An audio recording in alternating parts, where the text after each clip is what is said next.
Hi, I'm Frances Katzen and welcome to my podcast, The World of Real Estate.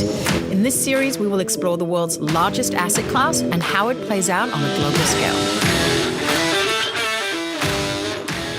I am so excited to introduce a fellow Australian, Paris Forino. I'm so psyched that you're here. You have developed a reputation for creating interiors of timeless elegance and understood luxury infused with beauty, light, and harmony. You create fully conceived and exquisitely executed spaces marked by thoughtful consideration of proportion, purpose, and emotional experience. Rich details, historical features, and clean lines complement a multifaceted and inspired choice of palette. Paris accepts both private and commercial commissions, but more importantly is one of the most flexible designers on the market today. Paris, thank you so much for joining me today. You're very welcome. Thank you for having me. So we just discovered that you originate from Bathurst. Now I'm going to have to tease you. Can you explain a little bit how a beautiful young woman arrives from Bathurst and builds her business in New York City as one of the top leading interior designers and architects? Gosh. So I was born in Sydney, Frances. Not Yes. 100% Bathurst. Okay, sorry, that's right. And for people who aren't Australian, Bathurst is kind of a little country town in Australia, not glamorous. But I went to school there and then university in Sydney. And then Sydney girl. Yeah. Did you go out at night in Sydney and party? Yeah. Did you go to Kinsella's base? Yes. Gosh. Yeah. Another millennium ago. Yeah. And then, I think for any fledgling interior designer, you want to come to New York City. So Why? Opportunity is here Yeah. like nowhere else. Yeah. And it still remains that way. And I wish there was more fledglings coming to New York City. Do you? So, yes. Do you see it tightening up now? After COVID, it's been a bit of a nightmare. I mean, it used to be that design studios in New York City were kind of 50% foreign kids who come to New York City to be designers from England or China or Korea or Italy. Yep. That's sort of dried up. So it's become a bit of a problem finding people, but we're getting there. Are you finding that the talent isn't there, or it's just the bodies, unfortunately, aren't? Bodies. Yeah, got it. But, we're adapting. We have a sort of satellite of designers around the globe who we're outsourcing to, as well as our core here in the city. So we're adapting. But it must be hard not to have your hands in the pot with them so you can mold them more. It's really hard. Yeah. How would you describe yourself, Paris? I'm an interior designer and a mum. I'm laid back, easygoing, like to have a laugh. Yeah. Would you say an Australian trying to create and build in such a sort of forthright city like New York, it's hard not to get type A? Because Australians are very laid back by nature. I grew up in Australia. Yeah. You and I both come from Sydney. But it's the tall poppy syndrome a little bit, right? Yeah. You don't want to be too tall, otherwise they'll cut you down. Yep, that's very Australian. So that doesn't happen here. You can kind of come here and fly. I think I'm so far removed from a type A personality that's just not me. So you didn't feel like you had to change that? No. I mean, I'm very driven and conscientious, rigorous in my design work, but definitely not type A. No. And so you grew up in Sydney, in North Sydney. That's where I was born. Born. And then for sort of school, I went out to the country. Did you like it? Look, no. Honestly. No. Did you fit in? No, I was a happy kid. Like, I had ballet lessons and tennis lessons. I had everything I wanted. Australia's a lucky country, right? It's a very beautiful. I had everything. But I always wanted to go to the city, and in high school moved back there to do ballet like you did. Yeah. I was the city girl at heart. Did you think dancing would be the main? Yes. I was an aspiring ballerina, but I didn't have that ultra rare talent like you obviously did to make it, but that's what I wanted to do. I think it was just being stubborn. I'm really stubborn if I want something. But it inspired me when I went to university to study interior design, and it gets boring, right, studying design, doing kitchen drawings, and it gets boring, and I almost quit at one point, and I thought, you know what? No, I quit ballet. I'm going to stick this one out. So how do you go from ballet to design? I don't know. I was good at You were good art, at and I art. was good at math. Mm-hmm. So I said, I'll do design. And then I took the gap year between high school and college, and I went to Paris, and I was just completely blown away. Like, isn't it amazing? Yeah, dazzled. Dazzled. Yeah. I thought, okay, I'd like to do this. Dumb question. Why didn't you go and study there? I thought about it, but I ended up coming. I guess I was young, right? 18. So I did think about studying in Paris. My French wasn't that good. But Sydney's not a bad city, so it was nice to study there. And you didn't want to stay in Sydney and cultivate it there either, huh? No, I had itchy feet. I love that term. Yeah. No, New York was the place for me to come. Your dad's from New York, right? Exactly, yeah. He grew up on the Lower East Side in an Italian community. Did he miss it while he was in Bathurst with you? I think so, yeah. But now he says he'll never come back to New York. Of course he keeps coming back. But, yeah, he was the opposite. He grew up in New York City and wanted his kids to grow up in the country. Now I'm like, my kid's going to grow up here in New York City. I vacillate. I struggle between the two. So you came here to study. Can you tell us a little bit about Paris Forino interior design? Sure. So I think we've been going for exactly 9 years. Wow. We do a combination of, developer projects, so beautiful condo buildings or rental buildings, and I'd say 50% private residences. Although currently we're doing a massive hotel in Budapest, so we're sort of doing some hospitality now as well. And we're a very lovely, tight little team, 10 of us in the studio and then satellite designers all around the world. And we're just committed to doing very high-quality interior design for our clients.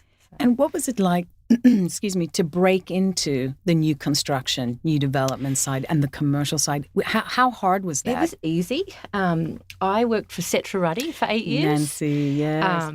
And always wanted to do my own thing, and thought I can't do my own thing till I resigned from that position. So I resigned and told a few people I'd like to do work, and then the phone just started ringing. So really? Actually it was easy. Wow. Yeah, the private residential stuff came later. Really? Yeah. Huh. But yeah, Setra Ruddy was a great, building block. Exactly, yeah.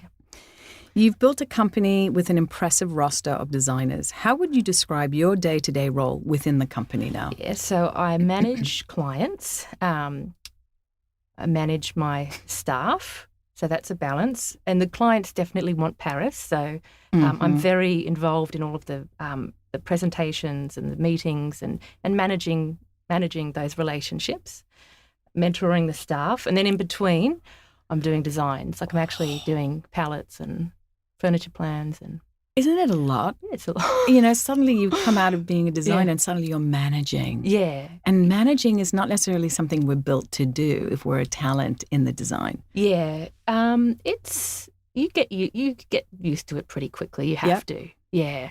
So, I think being a good designer, you're kind of a bit of a psychologist and navigating, staff and keeping them happy and enthused and keeping clients happy and enthused. So, yeah, that's a big part of what we do. Totally. Coupled with the actual design work. And what happens if the client's are toughy and difficult? I mean, they're 50% of them are. And I think 9 years into my own business, I can sort of pick them out and before I sign contracts with them and not work on those projects, because we've had some horrors.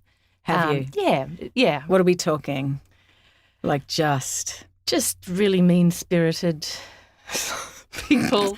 Pass. You just become a sort of psychiatrist, and it goes on for years. They keep you there. Wow. So, yeah. But you kind of, like I said, I can single them out now and not. Me too. You can pick crazy. Yeah. Yeah. Oh, yeah.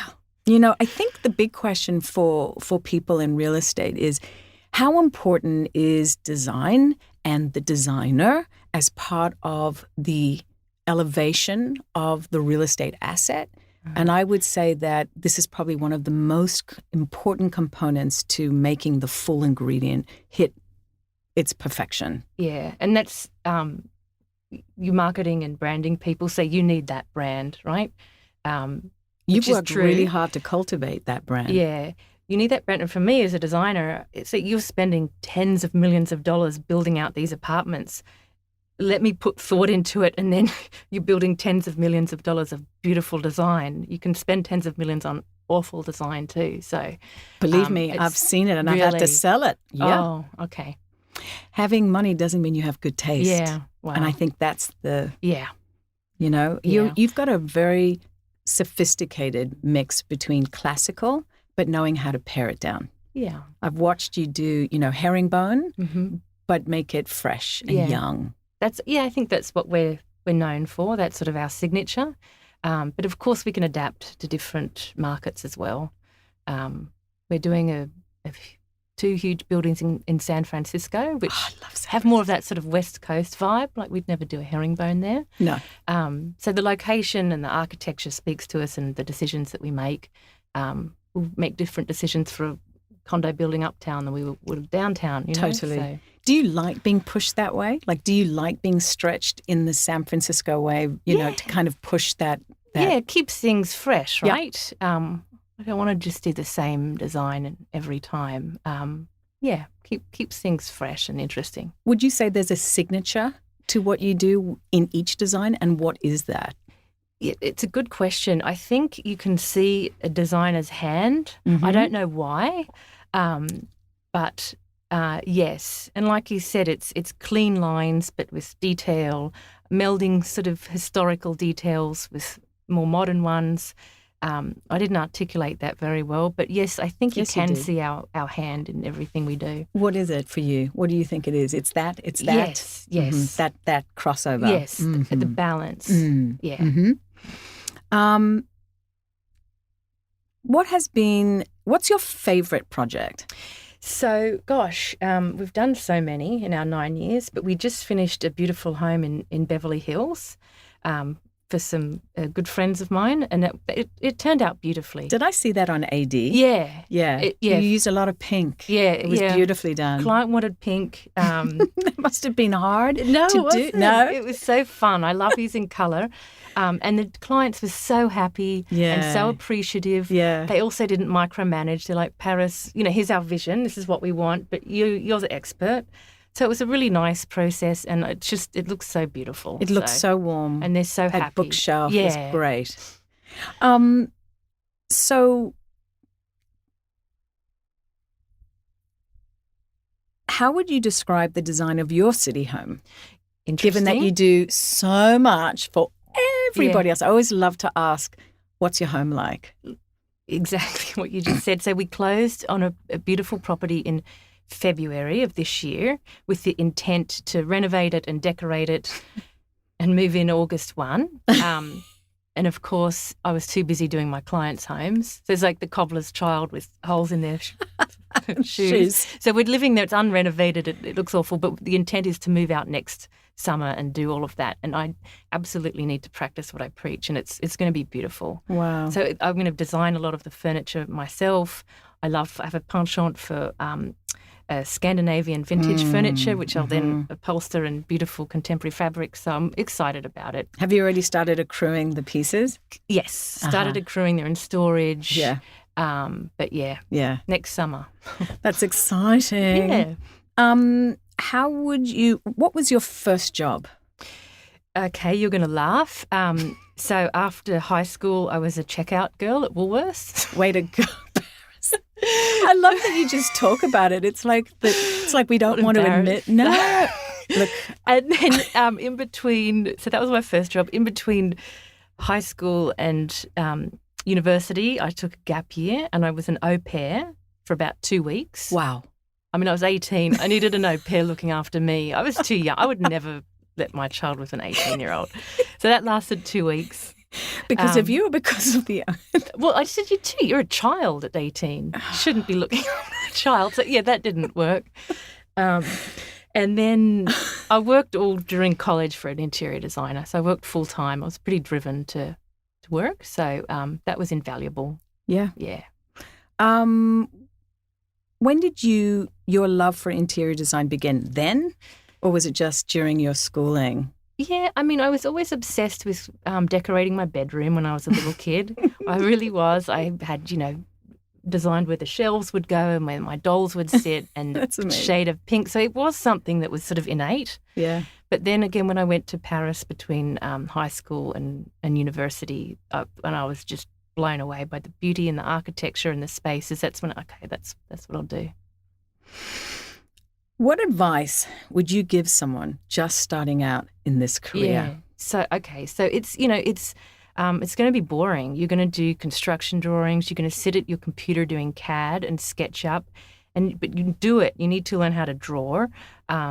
You need to do all this mundane stuff. And if you stick it out and put in sort of those hard yards, it's a really nice career to have. So, but you have to do the hard work. I think there's a lot of that for any career that you want to master, right? Yeah. I just find people want to go, I find in my industry, they want to come in and they want to be like the TV shows. They want to go from 0 to 100. And they're sporting the suits and they're talking the talk, but they don't have yet enough nuance around that. And I would say you're saying the same thing. Exactly. Yeah. Like it's going to be boring, but you got to do it. Got to do the work. Yeah. Mm-hmm. Was there someone along your journey who you would credit as your mentor, or is it a culmination of people? Yeah, definitely a culmination. I've worked for some lovely designers, Nancy Ruddy, and in Australia, Roger Pike during college. But I like reading biographies. Me too. I read the Coco Chanel, and it's just blown away by this totally self-made, driven woman, and her legacy lasts today. So those kind of people really inspire me. Philip Glass, just for his sheer the ballet. You've got the music, the whole thing. Yeah, so these people really inspire me. And then on a day-to-day level, my husband's fantastic. We have a lovely relationship, and he's got a really... Is he a designer? He's not. He does help with my business, though. And he has a perfect moral compass, so I can always sort of chat to him about stuff. He's always got the right answer. We get on very well, so he's not a mentor, though. No. What are your top 3 live and die design principles? Yeah, okay. So first, you've got to get that floor plan right. Like every inch, 100%. It has to, the rigor in the planning and the furniture plan, you have to flow through a space beautifully. So put a lot of thought into that. And then the next thing, and I say this to my designers, keep a tape measure on your desk, like proportion and scale down to the 1/8 of an inch is critical on everything. So proportion and scale, keep that tape measure handy. And then what else? The third one, and then have fun, right? Then the palette and the materials and the rigor with all of that. That's sort of the fun part at the end. But yeah.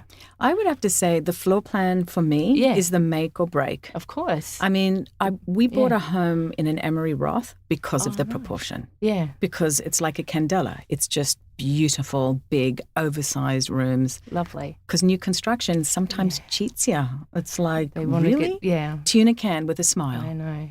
800 square foot, 2 bedroom. That's right. No closets. That's going to go great. How does your approach differ when you're designing a single residence for an end user versus, here we go, a new luxury condo or rental project? Yeah, so... different requirements based on the customer, right? Exactly. The client. So we apply those same principles I just spoke about. They apply to no matter what the design is, but with a private residence... You get into a very sort of intimate relationship with your client, and you're really listening to them and their vision and what they want and what their goals are, and striking a balance of accepting their vision and also educating them, well, no, that's not really going to work. But it's very personalised. With a luxury condo, and we've done many, we have the developer and we have the broker team. And the broker team are going to sell 100 or 150 of these apartments. So they're sort of our ears and eyes for those end users. No, this person isn't going to want herringbone floors on the Lower East Side. You have to have a wine fridge. So they really guide us. And then obviously the developer guides us on budget. So it's different, but the design principles are the same. Are you able to keep that integrity when you're designing for more efficient use? It's tough. Yeah, look, you can design a great, you can do a great design with a limited budget. You can. Like if you don't need a vast budget to do something beautiful. I've seen you do it. It's unbelievable what you've pulled out. What was the most challenging project you've ever had to date? Gosh. It came down to the client. It always does, doesn't it? It's a very, very difficult personality that just really, grated my team and I down for years. Really?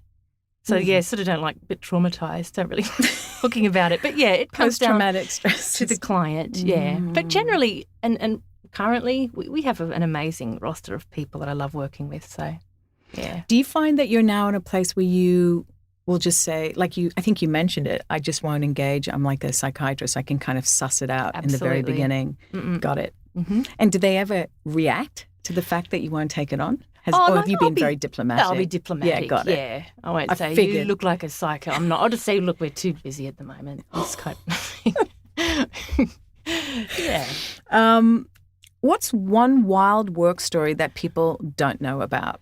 Yeah, so I do have one actually. I had a kind of a bad egg working for me, really bad. It worked for me for quite a while and was basically sitting at his desk, robbing me blind.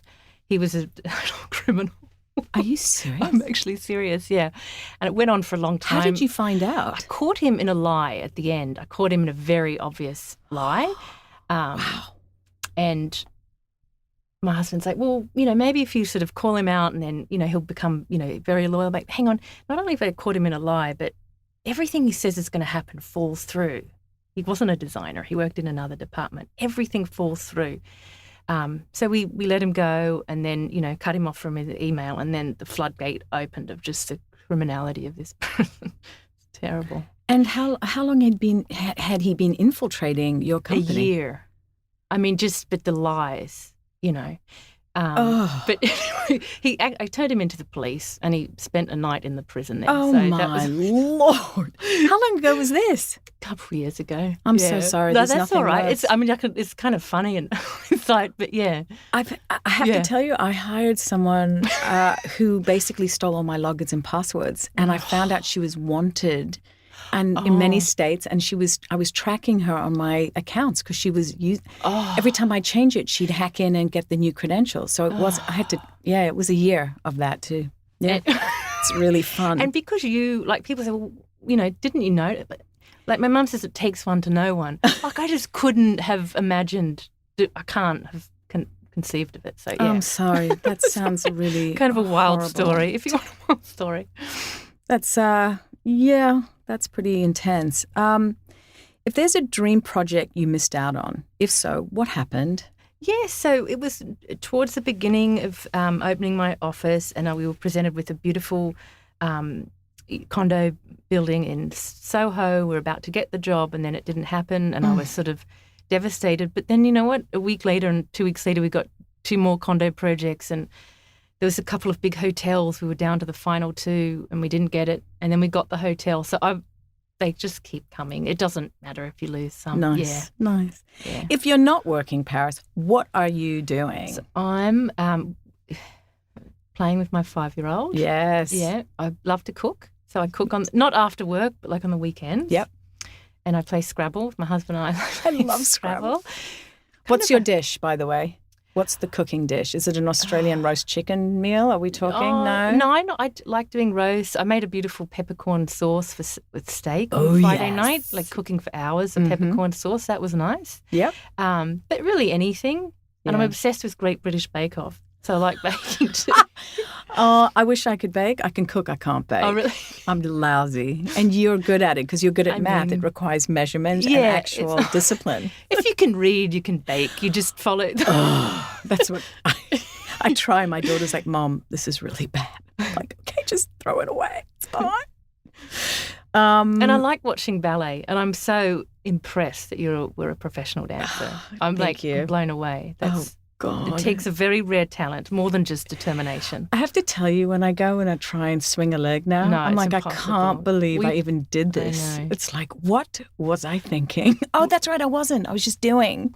Well, you're probably all injured now, right? Are you? Totally. Yeah. I mean, But you know yeah. what? It hurts more not to do it Oh, yeah. than it does to do it. Yeah. Because your body just gets more and more. Do you find now that you do something to keep it moving? Yes. What do yeah. you do? I do those high intensity crazy equinox classes. You Where go, I'm like girl. go beetroot red.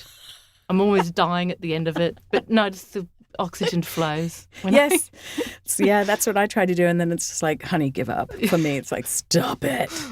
There's so much product on the market right now that's starting to get absorbed. We're down 29% in inventory. As a designer, how important is it for you to differentiate your projects in order for them to be successful? Yeah, I mean, I don't think differentiating is the right word, but just applying rigor in every project, listening to the brokers, listening to what the client wants. And, every dimension, every light fixture, like you really have to just be rigorous and stay on top of the contractor and making sure there's a beautiful end product. But yeah, I don't look left or right or, see what people around me are doing. Just keep your designs beautiful. You use this word rigor. Mm-hmm. It's a very interesting term. Explain rigor to you, to me, as how you see it. I guess infusing thoughtfulness in every decision, really looking at it from below and above and left and right, and not making a careless decision. Every decision we make is very thought through. I guess that's rigor. Yeah. No, I love that. If you weren't an interior designer, what would you have done? Yeah, so I wanted to be a ballet dancer. Well, you were good. I was good, but like I said, to make it, you have to be an absolute rarity. No, you have to be nuts. Yeah. Hello, my name is Frances. Did you have extension? Were you a jumper? Yeah. Oh. No, adage. Oh God! What about you? I was not. I was a jumper. They called me the kangaroo because I could jump, but I couldn't get my legs up that much to the side. The back was okay. The front was really good. Yeah. Great arabesque and penché, but my seconds they sucked. They were not great. Hard, right? Yeah. But you had adage, didn't you? You could get them up to your ears. Well, not exactly, but tried to. Did you have the feet, the spoons? I've got really good feet. Oh God, I have to break my shoes. I'll show you my feet. I really can't. That was my signature. So jealous. And did you have strong feet for point? No, I mean, it's harder when you've got good feet, right? Mm-hmm. Oh, they bend over, but yeah. So how come I didn't cross paths with you? That's funny, right? Seriously. But then, so the ballet didn't work. I like clothes. Like I would like to be. I think a fashion designer would be a fun job. That would be amazing. Yeah. Now the fashion's all weird. Do you see your children following in your footsteps? Your son? Oliver's 5, so that's my son's name. Oh, really? Oliver. Cute. And he's 3? He's 3. Oh, so cute. The best. He was playing at Hippo Park the other day with his friend. That's where we go. Oh, we're like neighbours, right? Stop it. And Noah's mum was like, Oliver was like, they were making beds with all the pine needles, and Oliver said to Noah, okay, now I need to decorate the guest bedroom. So I'm like, that's kind of cute. That's Maybe really he will. amazing. Okay, so tell us about some of your upcoming projects that you're working on. Okay, so we're doing, like I said, a 400-room hotel in Budapest. That's massive. Yeah, that's a lot of work. Are you flying there a lot? I just went for the first time a week or two ago. So, did you love it? Yeah, loved it. I danced there. I loved it. In Győr. They have a decent ballet company. They do. Yeah. It's amazing. Wow. So, but I'll be going more. Obviously, we couldn't travel during COVID. Did you drink the Tokai? No. You didn't do the petunias? That's the very sweet satin type of drink. And they have different sugar levels that'll get you whooped before you even know it. That sounds nice. It's great. Highly recommend. Yep. And then we're installing 2 beautiful townhouses this December. One is on the Upper West Side, one's in the West Village. We're doing a house in Austin. Gosh. We've a big building in Miami. There's a lot on. So how do you do all of that? I mean, how are you going? You're just micromanaging it remotely, and then you're looking at the plans, and then you're trusting your team to execute it. I don't have to micromanage everyone, but I have some really great principal designers. Kate Emmons, who's been with me forever, is amazing. But yeah, it's a lot, but, make it happen, make it work. And what happens if you go past the deadline? What happens? It happens all the time. Does it? Yeah. And then how do you manage that? I mean, with COVID especially, I mean, how did you mitigate getting the client on top of it? I mean, what can you do, right? Yeah, so much is out of our control, right? And we have to explain that to everyone. But, everything goes over schedule and budget. So, yay! All right, so here it is. What is your greatest vice, Paris? Gosh, I don't know if I should say that on a podcast. Oh, come on. I'll be modest. I'll say, I tend to procrastinate. I know that's boring. Very. I have a too hard basket, which I put a lot of stuff in. I love that hard basket. Yeah, too hard. Nancy Ruddy loved that. It's brilliant. Yeah. Oh. But I don't know. Like at the end of the day, I definitely like to go home and have a gin and tonic. So good girl. In this environment, right? Maybe one or two. One or two. I want to thank you for your time and for coming in and for being so straight up. It's been such a pleasure. Thank you, Frances. Thank you. Thank you.